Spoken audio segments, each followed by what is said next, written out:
time to shake the dust off and begin. Hey everybody, welcome to Shift Your Story. It's your host, Lucy Price. Let's get started.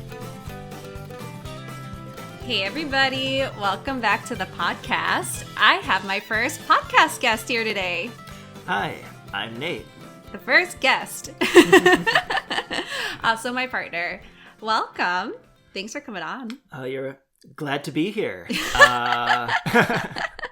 So today's podcast episode is all about why we might not get married. And I thought that you should be a part of the conversation, given that you are the other part of the equation in this particular situation.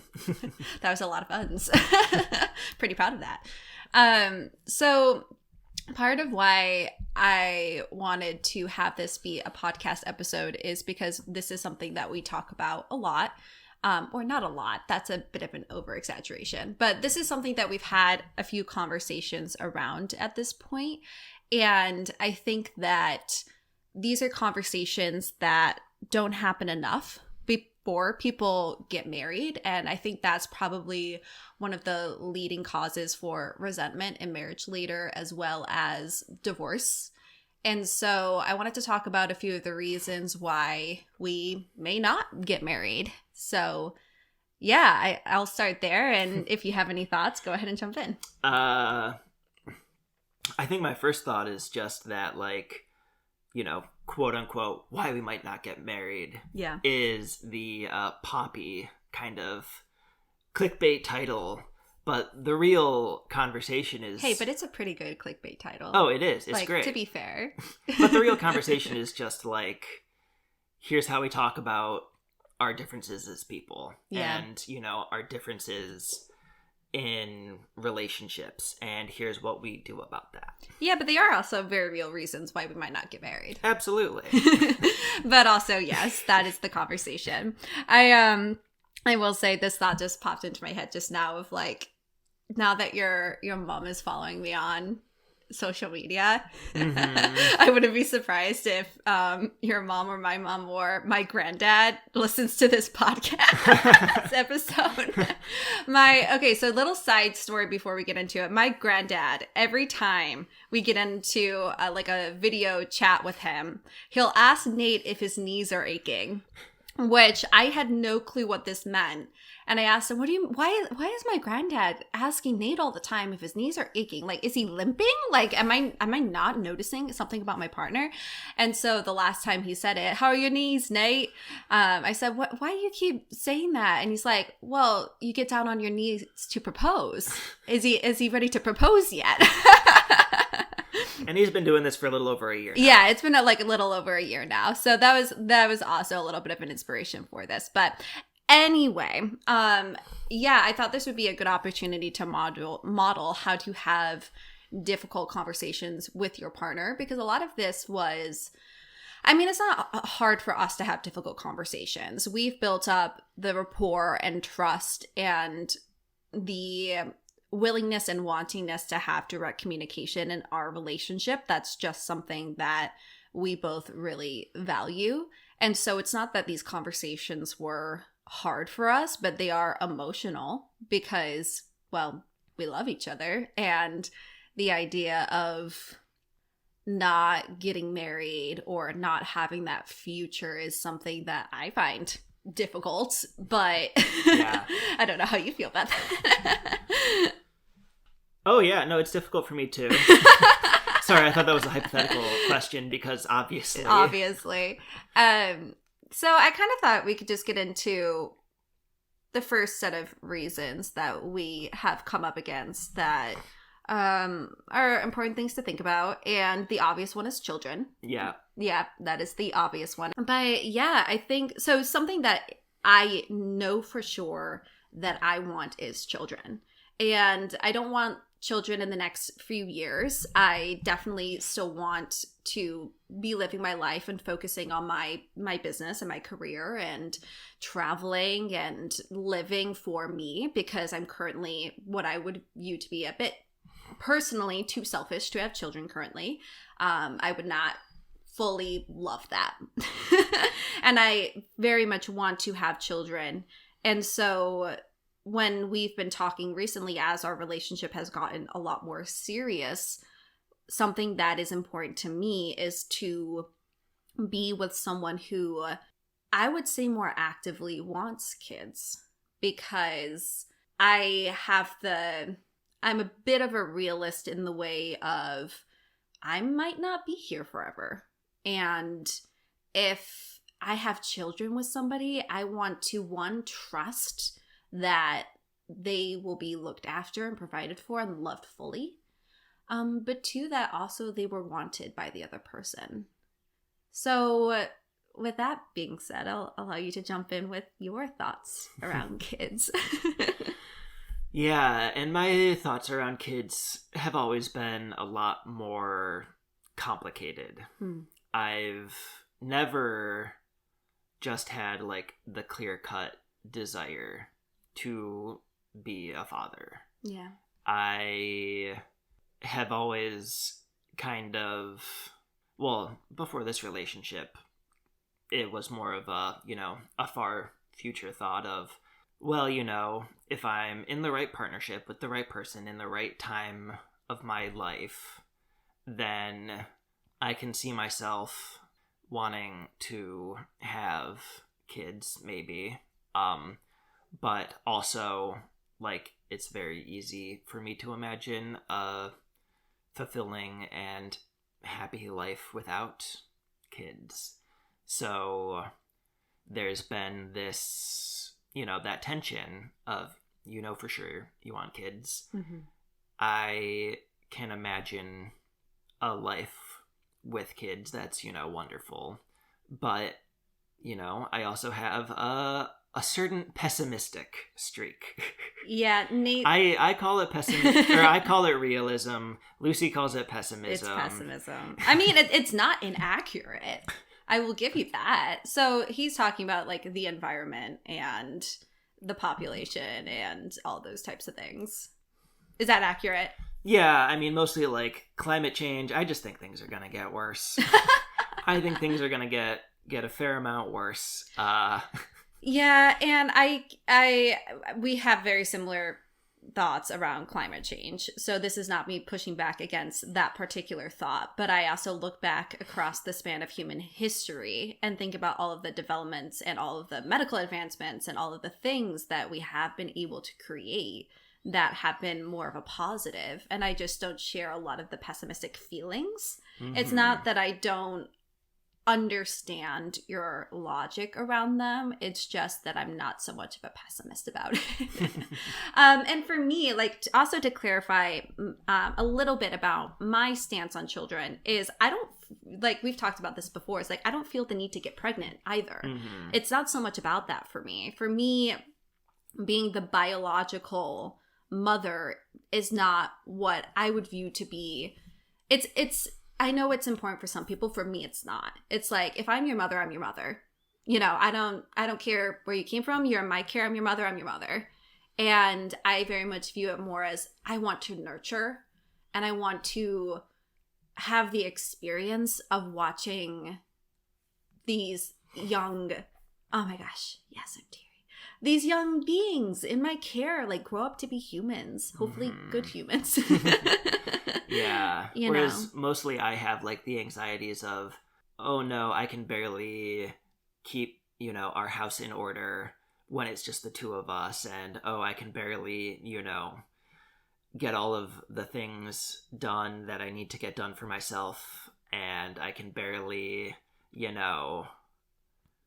like, show up as a really strong partner in this relationship already. And it feels like I don't really know that I can be a good dad.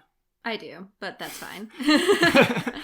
If you were to see, dear listener, Nate with children, he is such a natural. Like, you are such a natural with kids. You treat them with so much care, but also you get so involved with playing, and you are able to, in what I would call, parent in like, nope, we're not doing that, and ow, that hurt, like, and like navigating child conflict. Like, I would actually say you're natural at it. And so I understand the doubts that come up of like, would I be a good parent? Because don't get me wrong, I have them too. But this is not, I hope this does not come off as like a personal self-degrading thought, but I genuinely believe you would be a better parent than me. Well. Okay, well, screw you. You don't have to agree with it, Nate. That wasn't agreement. That was like, that's not what this podcast is about. No, it's not. It's about why we won't get married. But like, that's why I'm sometimes surprised by your thoughts around it, because I just, like, I see you with your niece, I see you with our friends who have children, and I totally get the personal burden. It is, I've listened to a lot of women talk about how there is a constant hum of anxiety knowing that there's a being out there that is relying on you. And I will say that is one of the reasons why I'm not ready to have that hum. Like, my cats are enough. I'm good for now. Mm-hmm. And yeah, so that's one of the reasons. I feel like we've kind of discussed and wrapped that up pretty well. But that's just one of the reasons why we might not. I know that you've talked about feeling like you'll only get about 75%. Is that what you said? Sure. Yeah. Or this is as good as it's going to get, or something like that. Something like that. Yeah, I feel like a 75% yes. Like maybe an 80% yes, you know, depending on, I mean, frankly, how things shake out in the next few years, right. You know. With our careers and, you know, with our own personal developments and, you know, our living situation. Yeah. I mean, I think part of it's just like the past couple of years have felt pretty overwhelming. Yeah, we've had dear listener, we've had a rough couple of years.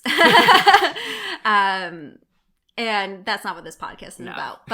But yeah, I also an exciting couple of years. Also an exciting couple of years. And also a lot of growth and development. Yes. And very, you know, excellent times in a couple of years. Yeah. But guess what? When you're doing a lot of growing, you're doing a lot of changing. Yep. And you are just doing a lot. You're doing a lot. And that can feel very overwhelming. It can. So just to wrap up that thought, we've talked before about Nate may only be so sure. And now the conversation is, how comfortable am I with that? And is that okay with me? And I'll be honest, like, I haven't really come to a place yet. I don't feel a rush to get to a place. I think there's an aspect of me that like wants you to want kids, but I so much more respect your honesty and your transparency about your thoughts around it, because that's way more useful in a relationship. So the second reason, you kind of I don't think we've quite wrapped up what we actually do about this. Oh yeah, you're right. Well, I cry for a bit. So the main thing that we make sure that we're doing, like, around this conflict is to be honest with our feelings. Like, yeah. Lucy has been very clear that I need to tell her if I'm a no. Yeah, that is something we have had a very solid discussion around. And I agree with that because, frankly, if I become a solid no, or honestly, if I get more no than yes, then Lucy knows she's going to have to find somebody else. Yeah. And for whatever that means for our relationship, that is a red line deal breaker for her. Yeah. And I know that. Yeah. And her communicating that to me means that I can show up with integrity in our relationship. Yeah. And she can trust, because we've had, these conversations back and forth, and I've communicated where I'm at and why I'm not just a yes. And I've also communicated that I'm not just saying what she wants to hear. Yeah. That we can trust each other to continue communicating about this and being honest. Because I feel like this is the one thing that has a bright red line on it. I think the second thing is pretty close. Okay. But not bright red. Mm-hmm. It's more like a burgundy. You make a very good point, which is I have asked Nate that if he ever gets to a no to say that. And I used to joke around of like, you have 1 year to tell me if you're a no. And I've stopped doing that for the most part. But my reasoning around that was actually, I think, sound, which is I know I want to have kids in the next 5 years. Not in the next 5 years, but in 5 years' time, I want to be really intentionally thinking about starting a family.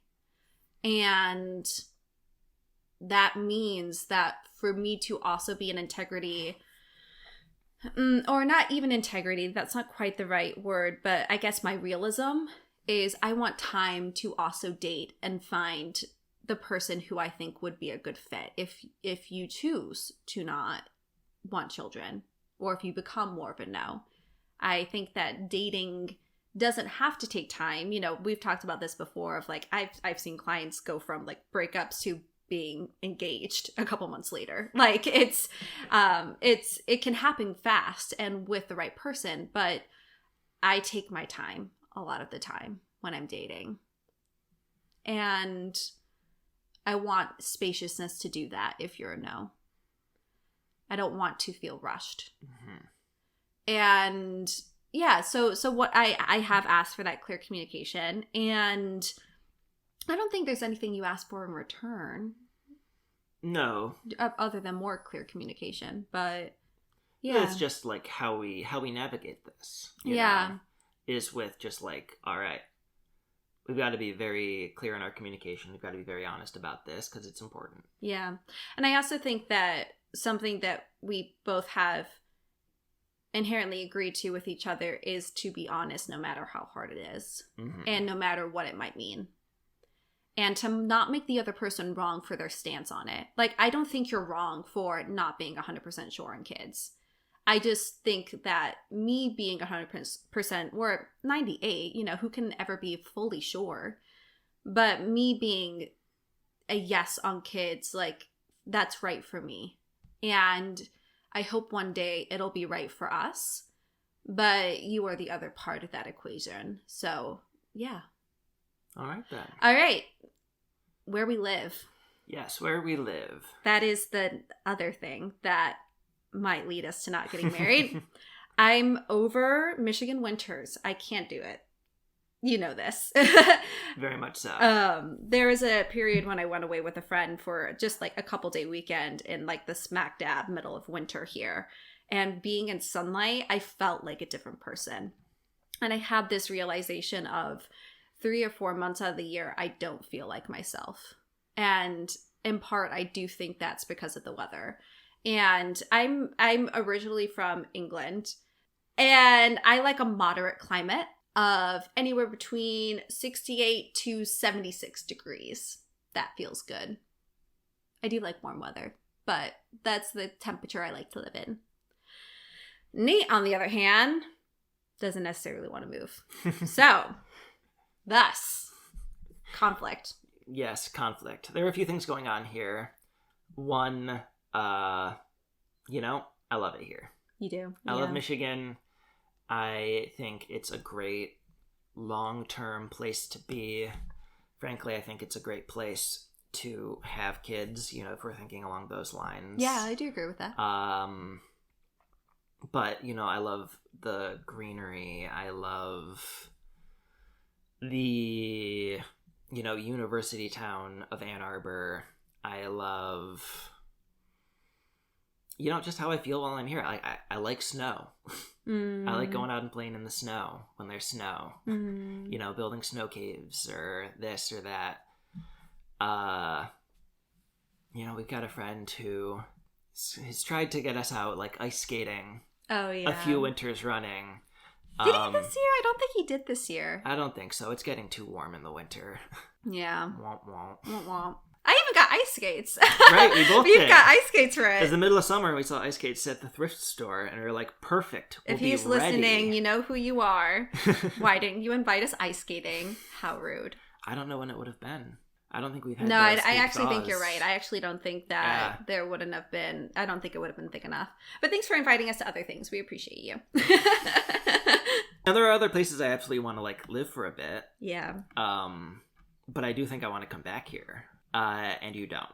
Not necessarily. I agree that I think it would be a good place to raise children. I think that the school systems that we would be thinking about would be good school systems to send kids off to. I really struggle with Michigan sometimes.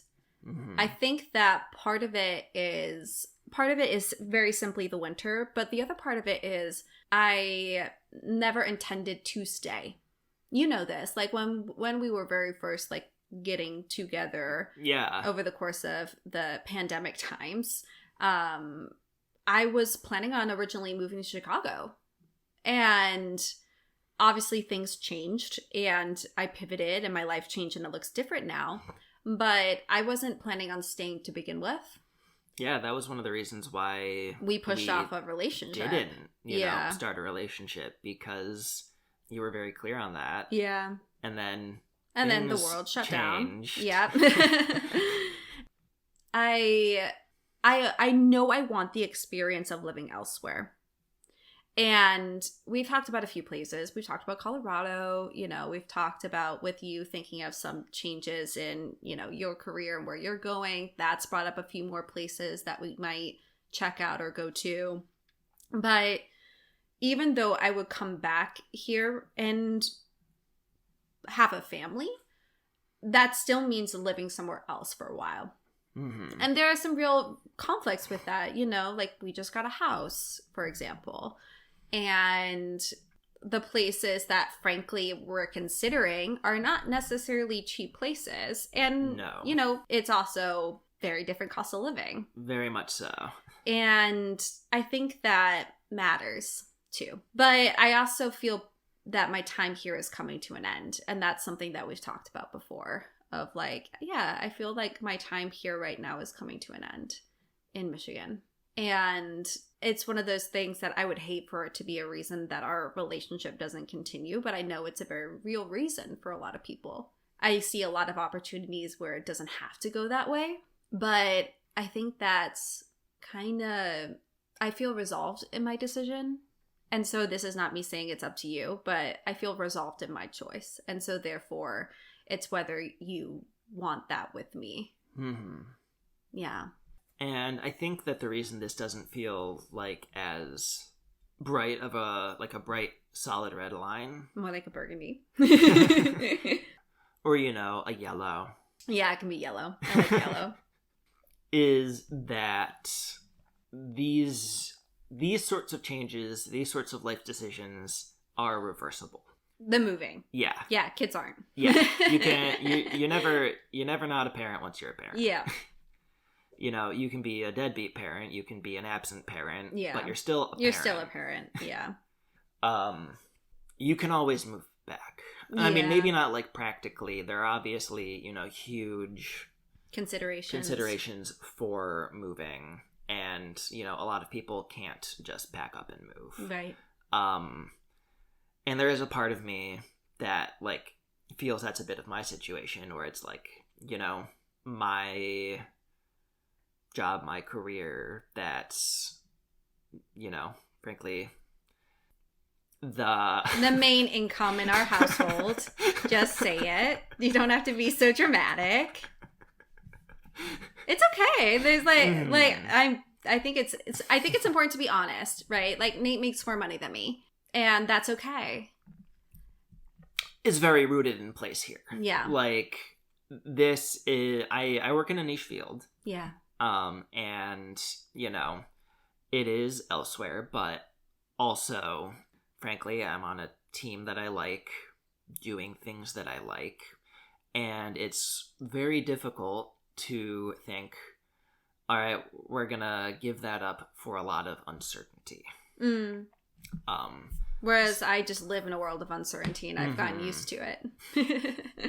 So those are a lot of the considerations for me, because like, frankly, I would love to, you know, pack up and go for a while and be able to work on my laptop and, you know, be less tied to a place. Mm-hmm. That's another reason why it feels like less of a bright red line, because these aren't, I don't think that our differences here, our like fundamental differences in like personality or goals. Yeah. I think they feel more like practical difficulties. They are. Because if we're being honest, if money wasn't an object, like if we were free of the constraints of, you know, our capitalistic society where we have to pay for healthcare. Do you want to move to England? We can do that. Just have some weak knees and let's go. Oh, sure, yeah. Oh, my knees gave out on me. Oh, what's that, a ring? Like I would be all about, you know, just going wherever and seeing what sticks and doing that for a bit. I would eventually get restless, but that's like, you know, I would love to do that for a bit. And we've had, so the actual practicalities of this, like we've had conversations before. I don't think you want to reveal what your future plans may be currently. But there are some future plans that we're considering. We're considering as a couple. Mm-hmm. And do you mind if I get a little bit into like the financial aspect of that? Not everything, obviously, but I don't think so. I'm not sure. Okay. I don't know what you're gonna say. Well, I'll edit this out if it's a problem. If this stayed in, it wasn't a problem. But like, so in those considerations of you making certain decisions is whether I could support us, right, on what I make. And not to get too into the nitty gritty, it's like we've discussed how, you know, a year or 2 years down the line, that could be a very, very real possibility that I've got us. And we can go somewhere else because my work isn't confined to Michigan. You know, I can work from anywhere. And I do. You know, like I have client calls with people in Singapore and Finland and the UK. Like it's not a problem. Yeah. And you work across time zones. I work across time zones. You can wander. I can wander. And so that's also been another consideration is, okay, if I've got us, is this a problem? And we've always, like, from my standpoint, it's been, no, like, yeah, if you've got us, then that's a different conversation, right? And, of course, we would have to figure out the house and da-da-da-da, yeah. But... And there's always, you know, parts of me that are planning for the worst-case scenario, because the worst-case scenario can always happen. But guess what? The worst-case scenario can always happen, you know? And also the best-case scenario can always happen. Well, what I'm saying is, like, the worst-case scenario... of, you know, while you're supporting us is about the same as the worst case scenario of while I'm supporting us. Like, like the worst case scenario can happen right now. Is there a meteor? Are you not telling me something? Well, here's the thing. We wouldn't necessarily know if there was a meteor. That's right. Fucking government. So, they're huge, but they can surprisingly sneak up on us because space is much bigger. But again, we're getting off topic. What were you trying to say? What I'm saying is, like, there's always going to be a part of me that is anxious about doing anything. Yeah. Because I'm always anxious. Yeah. And we work with that. We work with my anxiety, too, when that comes up. But yeah, I think it's fair to say that we're getting a little bit back into money, but while you make most of the income out of the two of us, it's a conversation of I could support myself perfectly fine, you know, living by myself, like doing all that kind of stuff. Yeah. But to support the quality of life that we want to have while also saving, while also, you know, Nate and I both really value safety nets, and to also be living the life we want to live, doing the things we want to do. I need time to make that happen. And I am like so very grateful, and I love my business and love what I've been able to do and the people I've been able to support, and being able to live the lifestyle that I live. But 2 adult people is different than 1 adult person. And that takes time. And so I think that your concerns are valid and my concerns are valid when it comes to moving somewhere else. But I frankly just think that it's gonna happen. Right? Like when I'm feeling very confident, I'm like, yeah, this just makes sense. Like that's just how like things grow and we'll be fine. Yeah. Yeah.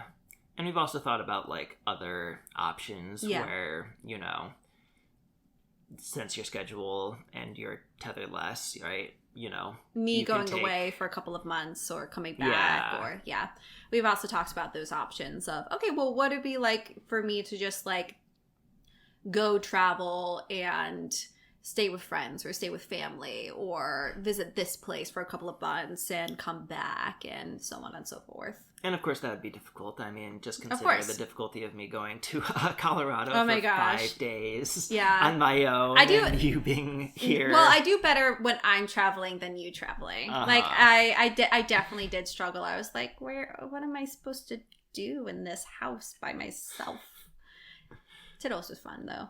He's always good company. But yeah, so those are the two reasons. And it looks like we've been going for about 30 minutes here. So I feel like we're about ready to wrap up because those are really it. Well, there's more, but we are also... Like what? What else? Oh, I also kind of think like our physical affection needs and like things of that nature. Well, thanks for coming to the podcast. No, go on. I mean, I'm just much more of a like physical touch and affection sort of a person for feeling loved. And, you know, there are other things that we do because we're both, you know, quality time people and like doing people and activities. But part of like the reasons why, you know, some of these other things feel scary is that one feels like it's the first to go because it's where we're not like really matched up on when things get stressful. Yeah. And this is something that we talk about. Yeah, definitely. And we, you know, try to work around it. But and not just work around it, but work through it. Yeah, and work through it. And it's not the only thing that we have, you know, mismatch on, just like on how we spend our time. Like Lucy likes to go out with people. I do. Much more than I do. Yeah. And, you know, I feel like when I'm stressed, what falls away is like peopling. Trying to people a whole lot. I need low energy peopling, which is, you know, generally small group, somebody's house, you know, having a laugh. Yeah. Whereas Lucy wants to go out dancing or wants to go out to a bar or, you know, even a Starbucks and just not a bar, but a Starbucks, yeah. And feel somewhere where she can feel the energy of feel the energy of other people. Yeah. And, you know, we've had conflict around this where Lucy was hurt because I just like crashed. And it's like you know, there was something that I wanted to do that, you know, was important to Lucy, or that I'd said I was going to do that was important to Lucy. Yeah, and you ended up not having energy. Yeah. And, you know, there was also a bit of communication there because I just wasn't really considering how important it was to Lucy, frankly. And, you know, we could have made different choices. Yeah, it sounds like you're thinking of something specific, but I'm not really picking up on it. But just to speak to the general, I think that, so there's some, one of Nate's big love languages is physical touch, and that's probably lowest on my list. And not to generalize it that way, but there's also, like, let's just call a spade. There's things that in our intimate life it's sexy. I don't know why. Like, I'm very comfortable having those conversations with my clients, like, just on calls, but for some reason on a podcast, it feels different. It feels weird to put out into the world. Yeah, it does. And I don't know how much I want to. So yes, it's sex, but let's just leave it there. For now, until I figure out what my comfort is, and then we can come back. But there are some places where we're mismatched, and we are working through that and determining how important it is. And we haven't gone through everything that we want to do for that, but that is a thing. And also our introverted versus extrovertedness is a thing. And those are more things that I think come up like small daily life, which is important. Do not get me wrong, because when you're married, you are living with someone in the day-to-day, not just the big moments. Listen to that again, because it's important, because I think people get married sometimes because they're like, well, this is a big thing and this is what you do and you do it for this. And it's like, yeah, but you're living with the person day to day. So if you don't love living with the person day to day, that's your life. That's my opinion. It's like, that's your life. So really take a look at your day-to-day life with somebody as you're making some big decisions. But those are some of the things that come up with us. And it hasn't been enough for us to decide that this isn't what we want long term. Obviously, no, not even close. Not even close, right? Like, we very much are in love and love each other. And also, these are things. You are correct. I was just full transparency, hoping to avoid talking about our details. But yes, this is an honest podcast, so there you go. All right, well, I've got a call soon, so we're gonna have to wrap this up. Yeah, we're gonna have to wrap this one up. Yeah, but thanks for coming on, baby. Yeah, oh, you're welcome. Thanks for having me. Yeah, any final thoughts? Not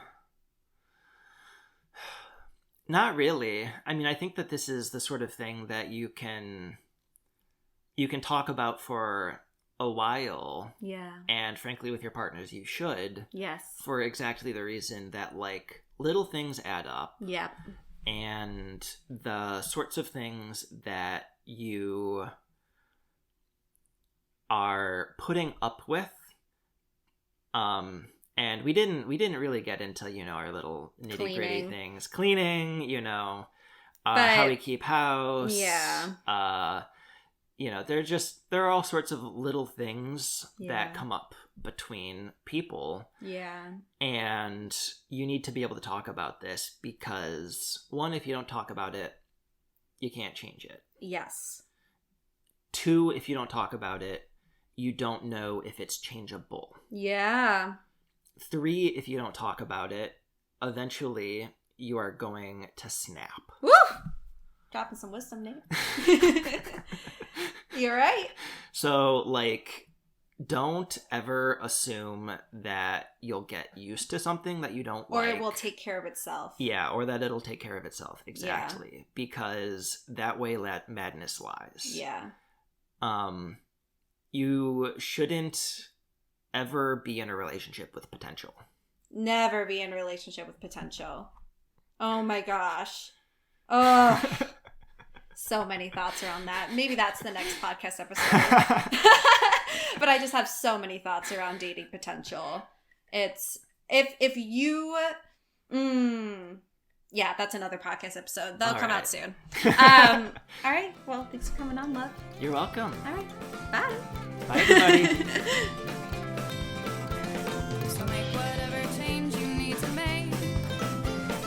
Thank you so much for listening to today's episode. If something resonated with you in today's episode, if you could leave a review, I would greatly appreciate it. It helps other people learn what we're all about here at Shift Your Story, and it helps this podcast reach listeners who may need to hear what it is that we have to say. If you would like to connect with me or work with me, you can visit my website at www.shiftyourstory.net. You can also find all of my socials on there so you can connect with me in the way that works best for you. I'll see you next time.